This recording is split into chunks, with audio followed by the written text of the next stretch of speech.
Jadi targetnya dengan adanya Undang Minerba ini kondisi keuangan makin sehat dan juga gairah untuk pertambangan makin baik, itu bisa meningkat sampai angka 60% di periode pertamanya Pak Prabowo. Sebagai kami ya, yang dari organisasi keagamaan, ini luar biasa terobosan. Ya, jadi peluang buat kami untuk ikut berinovasi di situ. Juga teman-teman yang di UMKM otomatis yang kami kemarin-kemarin mungkin yang sifatnya masih belum pernah berinovasi di bidang pertambangan ini, tergantung gimana mereka tuh mengupgrade diri lah untuk bisa menangkap peluang ini. Jadi jelas bagi kami melihat dengan adanya peluang ini sangat bagus untuk mendongkrak perekonomian di Indonesia.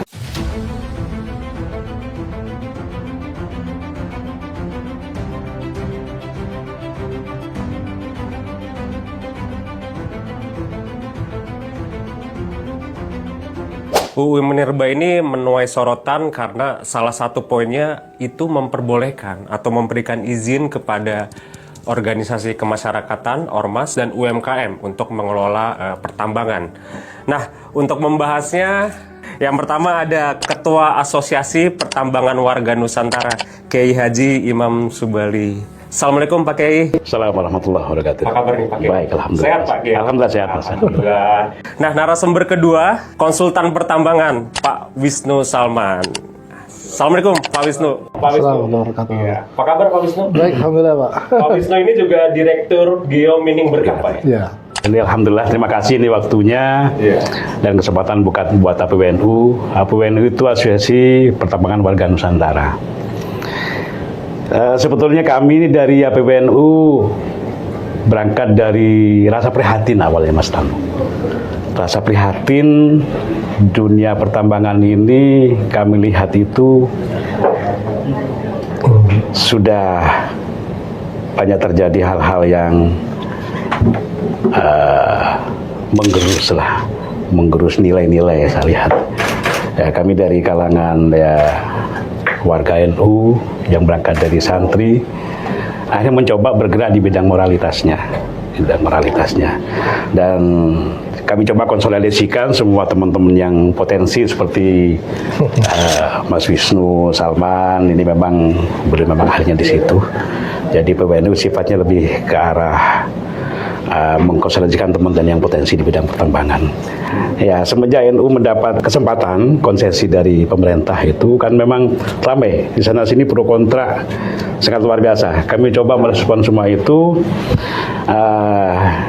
Kami maklumin tidak semua kebijakan itu 100% selalu pro, pasti ada perdebatan, ada kritik. Dan kami pun waktu itu di sisi NU juga memahami teman-teman terutama di aktivis lingkungan, sehingga kami menjawab bukan sekedar dengan argumen, kami menjawab dengan action, yaitu kami akhirnya bentuk APWNU, Asosiasi Pertambangan Warga Nusantara, yang semuanya itu sebetulnya aktivis-aktivis NU coba terbuka buat semuanya.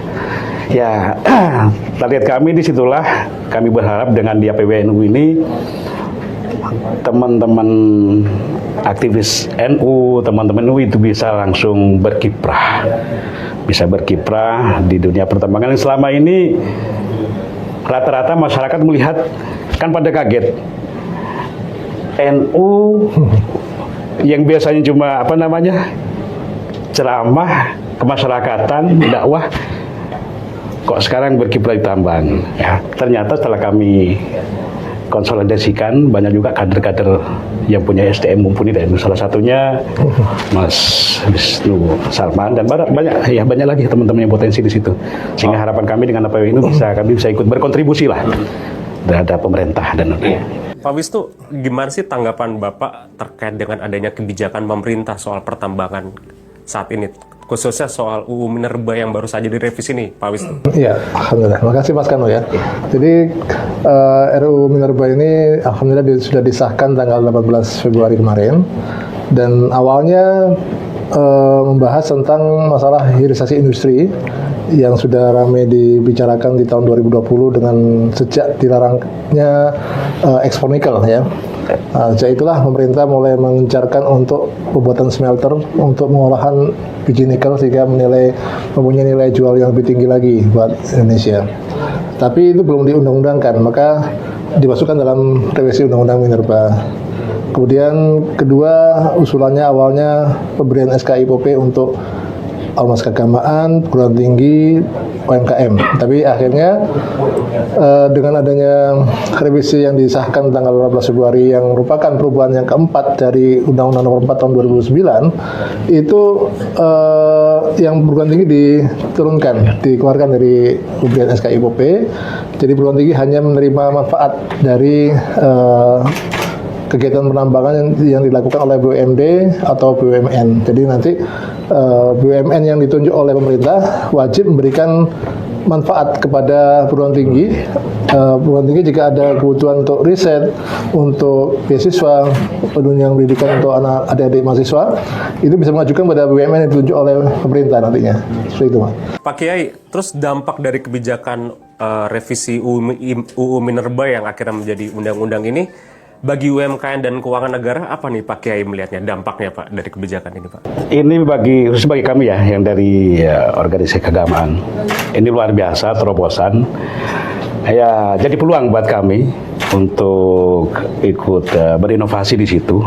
Juga teman-teman yang di UMKM otomatis yang kami kemarin-kemarin mungkin yang sifatnya masih belum pernah berinovasi di bidang pertambangan ini, tergantung gimana mereka tuh mengupgrade diri lah untuk bisa menangkap peluang ini.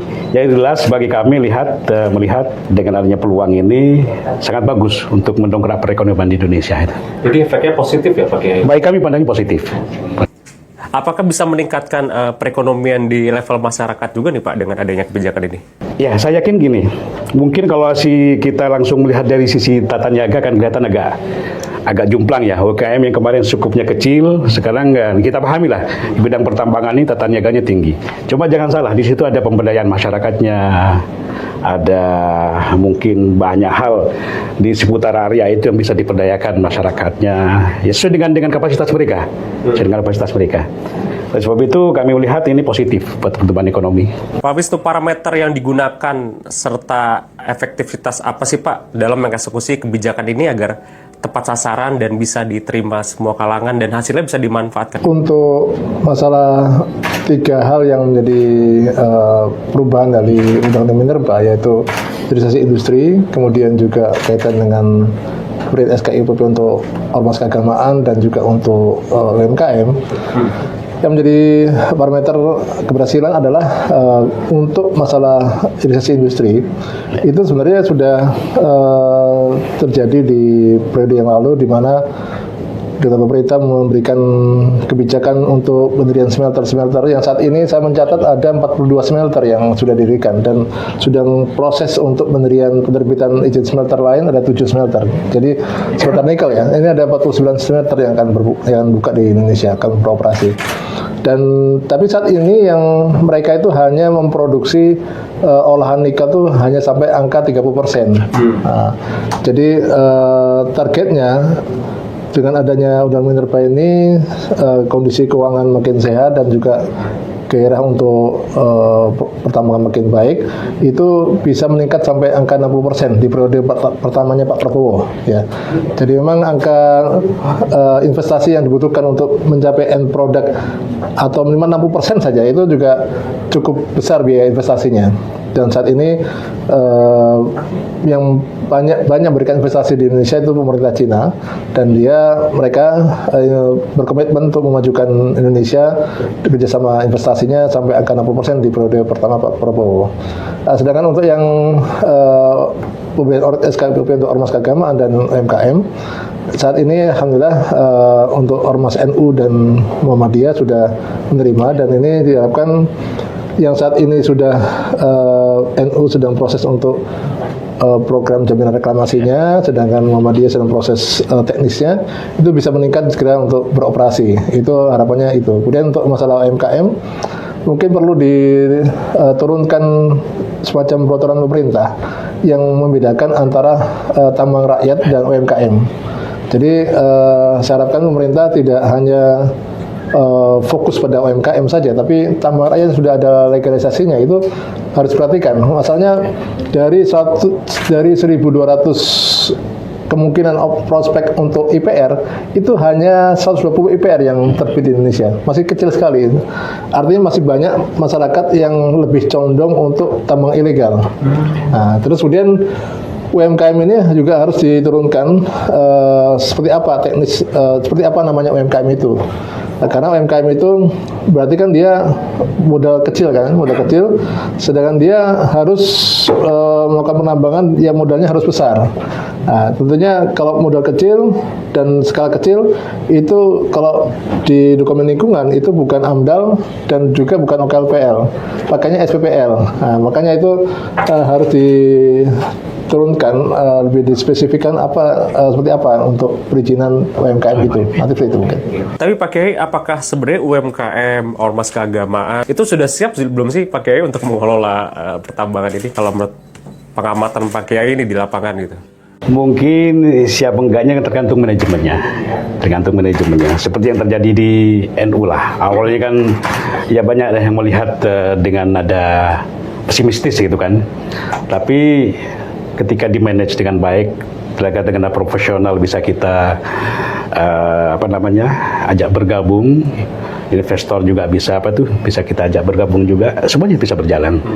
Cuma tadi yang menarik seperti sampaikan Mas Wisnu tadi, sebetulnya yang paling saya lihat dampaknya positif dengan adanya peraturan terbaru ini dari pemerintah.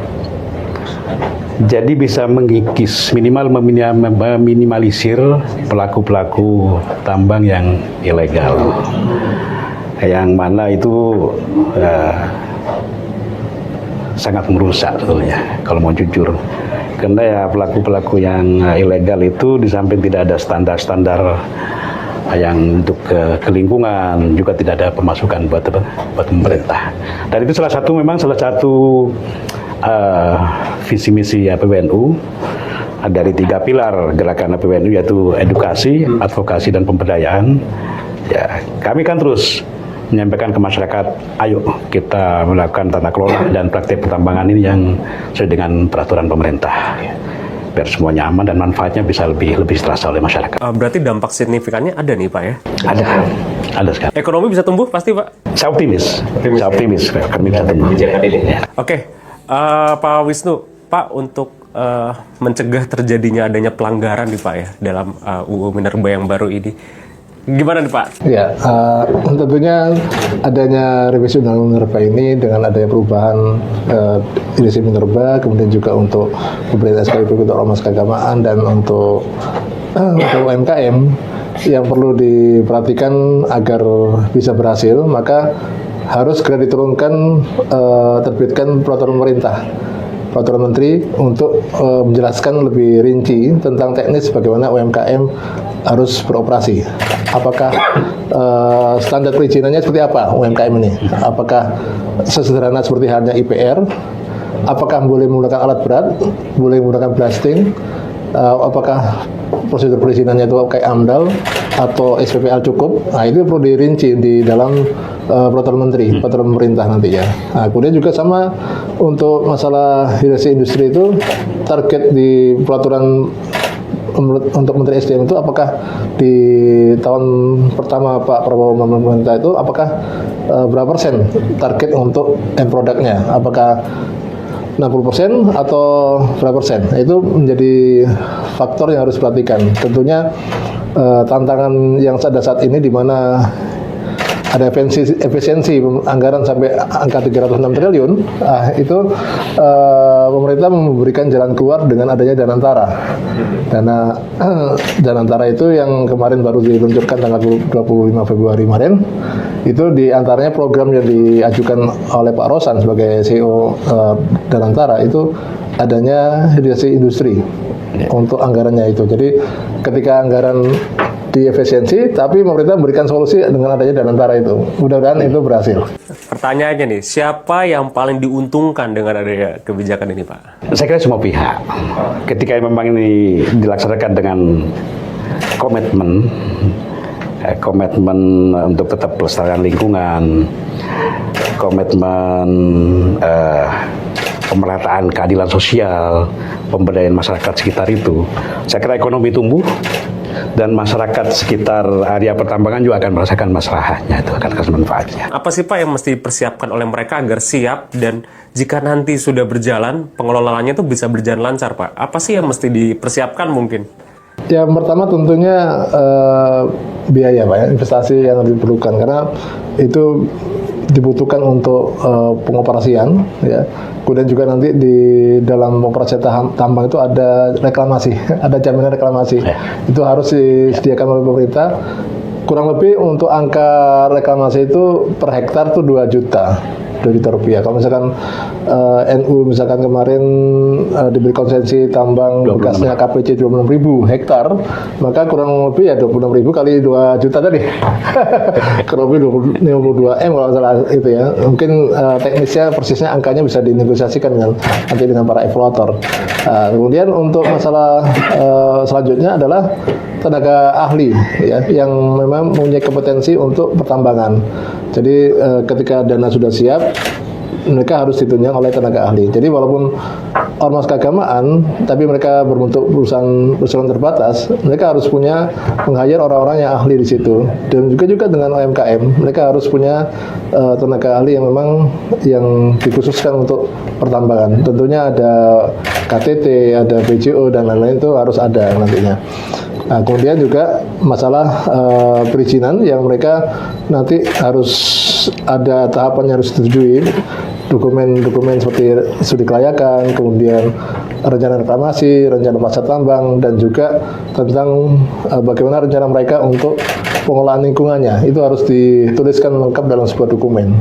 Nah, jadi itu mungkin yang menjadi yang dipersyaratkan agar tambang nanti berhasil nantinya. Oke, artinya tidak hanya modal uang aja Pak ya, ada faktor-faktor lain yang juga harus.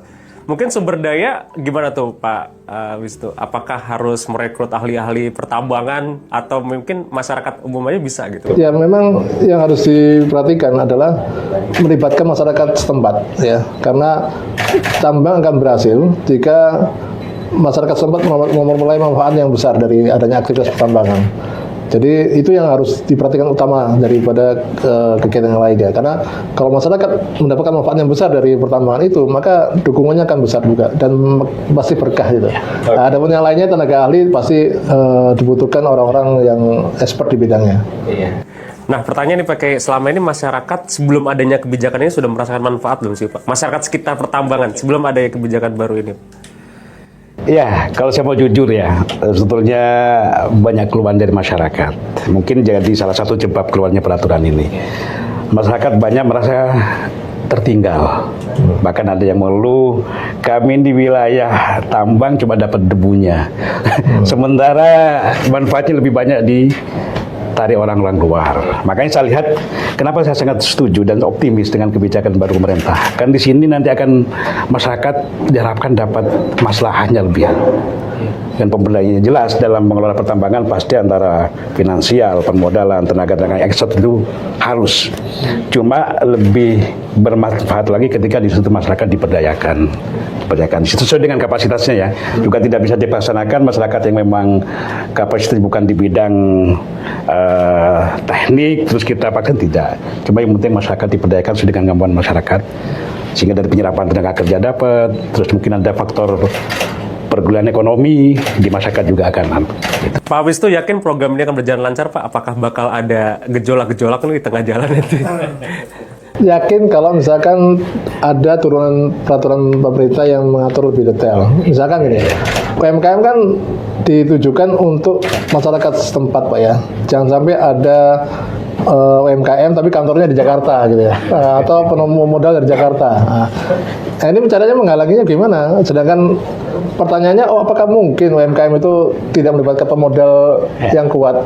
Dan pemodal kuat itu identik sama kota besar yang di Jakarta lah gitu ya. Nah, jadi bagaimana caranya supaya UMKM tapi bisa ngolah tambang dengan modal yang tentu tidak besar. Kalau misalnya tidak diatur yang baik, saya yakin akan kembali lagi orang-orang Jakarta yang di belakang UMKM itu diberdayakan dan dipastikan bahwa mereka yang pelaku usaha yang sebenarnya, bukan orang-orang yang cuma boneka yang digerakkan oleh orang Jakarta gitu. Nah, Pak Kiai, sarannya nih Pak Kiai untuk pemerintah setempat atau pemerintah pusat dan masyarakat lah, agar program ini tuh bisa berjalan lancar dan cita-cita kita tuh agar manfaatnya bisa dirasakan semua pihak tuh bisa ada. Tambang ini suatu anugerah ilahiyah. Dalam pandangan kami ini anugerah Allah, anugerah Tuhan yang diberikan kepada kita semua. Pemerintah wajib mengawal anugerah ini sesuai dengan kewenangannya sehingga bisa mendatangkan manfaat buat masyarakat banyak dan sebisa mungkin meminimalisir kalau bisa tidak ada dampak negatif. Yang kedua, bagi pelaku-pelaku di bidang pertambangan ini harus punya komitmen. Satu, komitmen untuk menjaga lingkungan. Pasti purna penambangan pasti ada hal-hal yang itu harus ada, kewajiban harus dipenuhi, mau reklamasinya, mau urbanisasinya, sehingga kedepannya lingkungan itu tetap terjaga. Yang ketiga, komitmen keadilan sosial. Janganlah mengeruk keuntungan sebesar-besarnya sementara masyarakat sekitar yang terdampak oleh tambang itu ya seperti keluhan sebelumnya. Pak, kami cuma kebagian debunya, sementara manfaatnya dibawa orang luar. Itu harus betul-betul diperhatikan. Perdayakan masyarakat sekitar, bahkan CSR-nya atau hal-hal yang lain, itu bisa konkret ke mereka. Bahkan kami dari PBNU ini punya target perjuangan jangka panjang. Kami menginginkan dari masyarakat wilayah tambang ini nanti dalam bidang edukasinya bisa kita perjuangkan untuk subsidi kuliah di bidang pertambangan, sehingga nanti di masyarakat yang wilayahnya ada program tambang tidak saja jadi penonton, tapi bahkan mereka nanti jadi putra daerah yang bisa jadi pelaku dari pertambangan itu. Pak Wisnu, kira-kira sarannya apa nih Pak buat pemerintah dan harapannya lah agar pemerintah ini kebijakan ini bisa berjalan dengan lancar, masyarakat sekitar dapat manfaatnya? Ya, terima kasih Mas. Jadi ya seperti saya bilang tadi bahwa harus segera ada peraturan menteri yang menjelaskan tentang turunan dari apa yang telah dijelaskan dalam RUU tadi itu. Kemudian memastikan bahwa ketika mereka sudah berjalan pemberian SKIPOP itu, maka dipastikan bahwa penerima manfaat yang besar itu adalah masyarakat sekitar dan UMKM itu benar-benar UMKM. Dan juga saya juga titip juga pesan pada pemerintah untuk tambang rakyat itu harus perhatikan karena tambang rakyat itu hanya 10% dari seharusnya yang mereka punya. Itu artinya apa? Mereka masih sulit untuk ngurus izin tambang rakyat sehingga masih banyak orang yang merasa nyaman dengan illegal mining itu.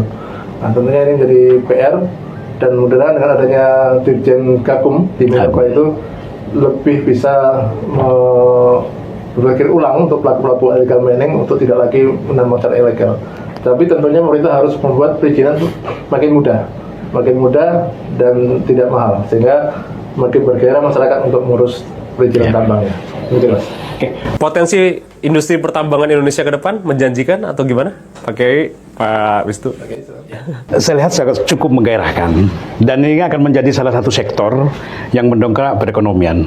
Dengan syarat tadi itu benar-benar dikawal, pemerintah bisa punya terobosan-terobosan kebijakan yang mempermudah pelaku penambang. Penambang pun harus punya komitmen tentang pelestarian lingkungan, menjaga keadilan sosial terhadap masyarakat tambang. Karena salah satu kekayaan, sumber kekayaan kita luar biasa di tambang itu.